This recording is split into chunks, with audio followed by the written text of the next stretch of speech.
Hello everybody and welcome back to another video, and in today's video we'll be flying from here in Guernsey to London Gatwick on board the Aurigny E195. Guernsey Airport originally opened in 1939, however due to World War II, commercial service to the airport didn't begin until 1946 when British European Airways began service to the airport on board the DC-3. The airport's current glassy modern terminal was opened in 2004 after the old one was deemed unfit for use as passenger numbers at the airport grew. The current terminal is able to handle 1.2 million passengers a year, a number which is slowly approaching. As of my visit, 3 airlines operate from the airport, the main airline of which is of course Aurigny. Guernsey is their hub and they have service to 10 destinations around the UK, as well as 1 seasonal flight to Grenoble in France, and they'll be starting service to Dublin in March of 2022.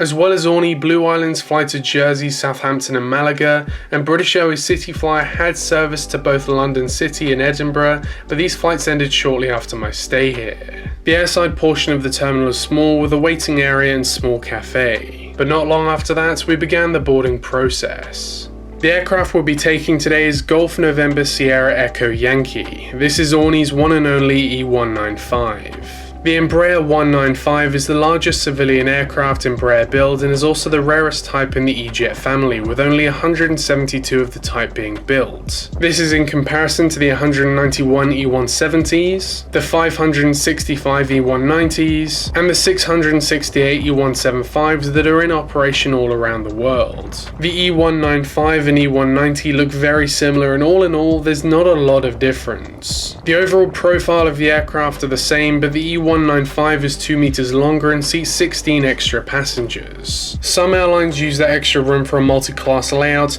but this E195 was configured with capacity in mind, so it sports an all-economy layout.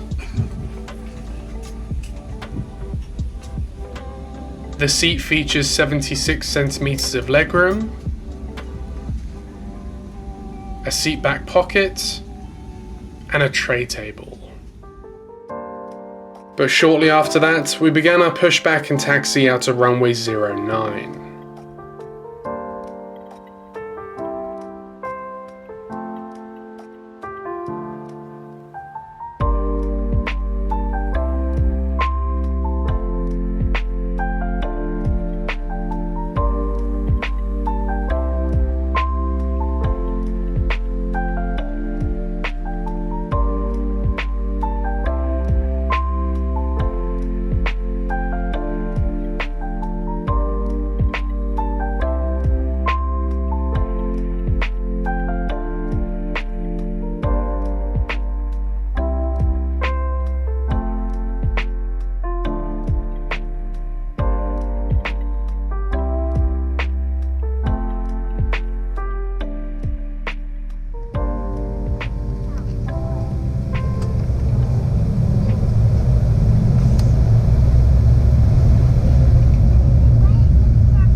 Aurigny don't serve food or drinks on any of their flights. This is because most of their flights are under an hour long, so there really is no need.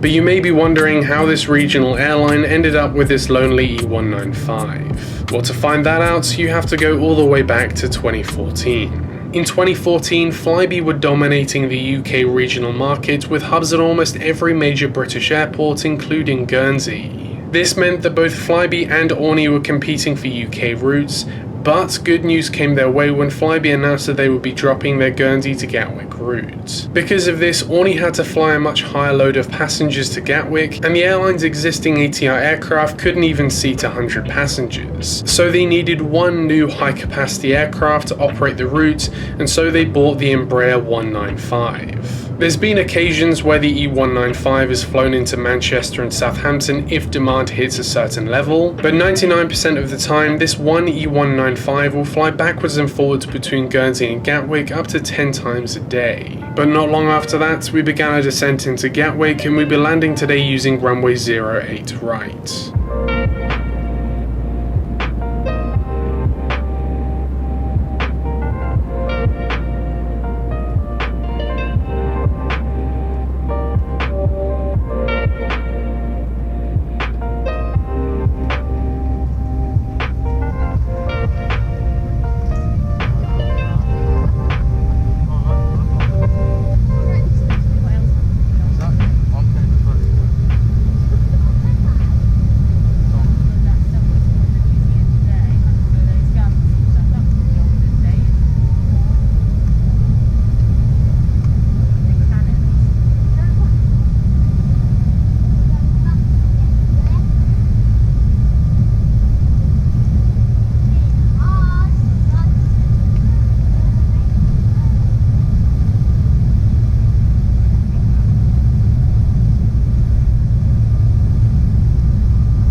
For some reason, despite parking at a gate with a jet bridge, we still had to deplane the aircraft using stairs. This was annoying as although I've flown a fair amount over the last year, I haven't used the jet bridge since January 2020. Overall, the flight today was simple. Aurigny didn't offer a lot, but considering their fares are cheap, they did exactly what they said they would do and get you from the Channel Islands to London in one piece. But apart from that, that concludes this video on board the E195. I hope you all have a great rest of your day, and I will see you in the next one. Bye.